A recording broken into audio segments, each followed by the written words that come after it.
What's up? I'm Ashley, and I'll be giving my theory on how Fatima is connected to Martin. It all starts with the transfer of worms from Martin to Boyd. Let me know your thoughts on it, along with any other theories you may have.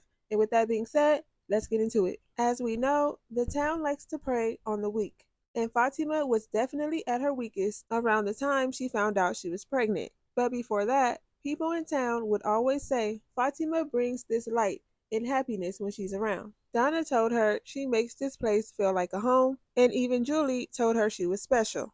The town hates things like that. It wants everyone miserable. So the town took that opportunity to take that small light and happiness that they had left by using Fatima. And it all started at Fatima's 1 year anniversary party in the Colony House massacre. Once the massacre happened, she started to lose herself even more. Then next, it was the arrival of the bus. Maybe she just didn't want to see any more people die, and that's why she tried to save them the first night they arrived. But instead, she lost it at the post office, had a whole breakdown, and went off on the monsters. The monsters don't like when you yell at them or fight back in any way.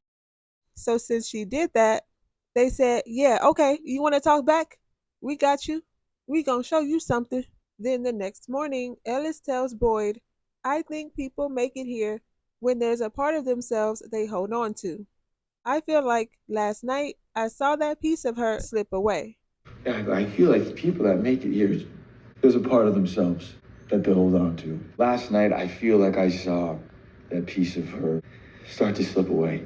Next, there's the food shortage that starts to affect her. Then it's Ellis not telling her that Boyd was hiding Sarah and he didn't tell her. Then, on top of that, Ellis gets stabbed, which all starts to affect her and break her down. And on top of that, she finds out she's pregnant when she was told it's medically impossible for her to get pregnant. Then that also starts messing with her head. Donna, I was told I can't have kids.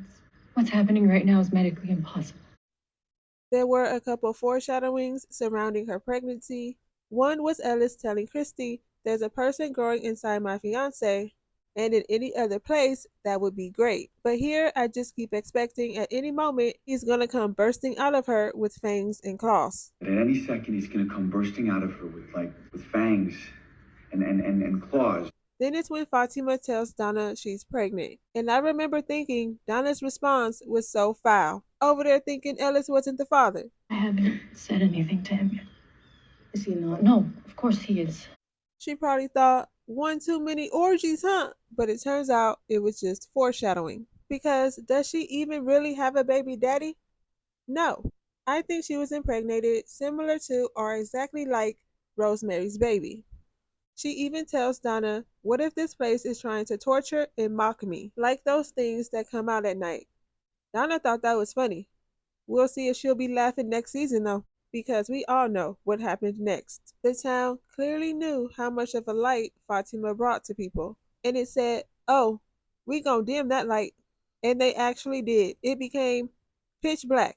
She was eating rotten food. She was always angry, so angry she ended up killing Tilly. She was looking so worn out. And then bam, she gives birth to Smiley. I think the reason why Fatima brought such a light to people is because before she got to the town, she went through so much. She told Julie when she was younger, people came to her house and killed her father at her birthday party. And then what a coincidence, a whole massacre on her 1 year anniversary in the town. Seems like nothing wants Fatima to be happy. We know Elgin had a dream on the bus about the town, and when he saw Smiley laid out on the ground after Boyd killed him, he had this weird look on his face. Boyd had to ask him, was something wrong with him? You all right? I'm fine. Then later, Elgin tells Julie when he saw Smiley on the ground, he felt like he had to remember something. He said the thought was right there, but then it just left him. Can't shake this feeling like there's something I'm supposed to remember. When I seen that thing lying there in the dirt this morning, it was like it's like before I moved my head, it was gone.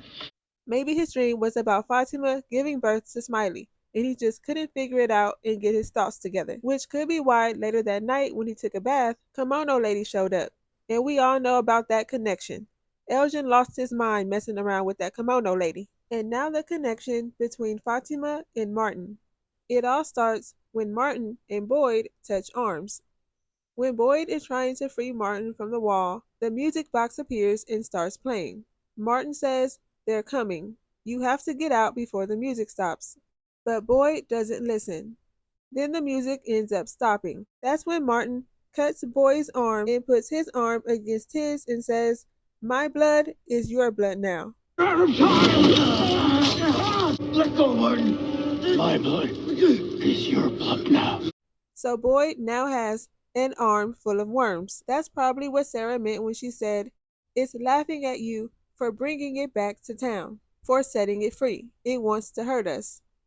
It got so excited when it touched your arm." She could be talking about Smiley here. When Boyd didn't leave before the music stopped, could mean the town is repeating itself again, and the cycle is now starting over. And it's starting over with the rebirth of Smiley.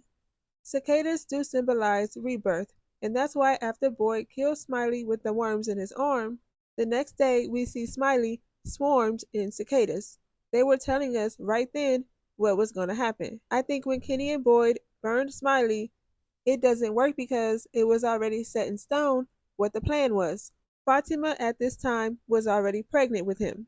Since Martin and Boyd touched arms, giving Boyd the worms, which ends up killing Smiley, is a way to punish not only Boyd, but the people closest to him. Fatima was already acting up, cussing out the monsters, plus the town already knew how weak she was, which made her an easy target.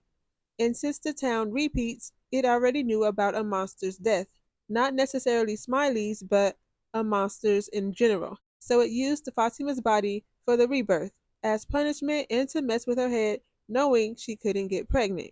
And since the monsters want to break Boyd so badly, it's easy to do so with her, along with everything else they put him through. Maybe the cicadas that came from Smiley's dead body could have hatched from the worms transferred there by Boyd. And actually, the larva stage of a cicada is a nymph. I don't know if this has anything to do with anything, but both worms and cicadas share a connection through their underground habits, where cicada nymphs spend most of their lives feeding on plant roots, while worms primarily live in the soil, often consuming decaying organic matter that could include dead cicada nymphs or exoskeletons left behind when cicadas emerge as adults. Essentially, worms can be considered part of the cleanup crew after a cicada emergence event. Could this be related to the crops being spoiled, Fatima declining, and then giving birth to Smiley? I'm also thinking, could the worms be the only way to kill the monsters? And now the town is mad at Boyd for figuring it out, and punished him, Ellis, and Fatima for the rebirth of Smiley. The people in the town may also turn on the three of them once they find out what Fatima did to Tilly and that Ellis and Boyd was hiding her because of it. Boyd could have unlocked the spell. We know they sacrificed the kids in order to live forever, and we saw that curse being broken with the death of Smiley. I think the spell in this whole curse thing has something to do with the totems that was found at the cabins. Which brings me back to why the town is happy and laughing at Boyd, because the cycle gets to start over. He brought it back to town, and it starts over with the rebirth of Smiley. The worms didn't kill Boyd because he's not a monster. The curse only works on the ones who sacrificed the kids, which are the monsters who were turned into monsters because of it, kinda as an exchange. But why would Kenny have that cicadas dream? After he had that dream, we saw the cicadas swarm in Smiley's body. Also, when they killed that neighbor in her house, that made everyone afraid to go to sleep. And of course, with Randall. So it makes me wonder, will we be getting a rebirth of Kenny? And does the rebirth have anything to do with the death of his parents, or with him possibly becoming the new sheriff? I'm going to ponder on that, then get back to y'all. But let me know what you think about this theory down in the comments so we can talk about it. And if you haven't already and want to see more videos like this, don't forget to like, comment, and subscribe. Thank you for watching this video, and I'll see you in my next one.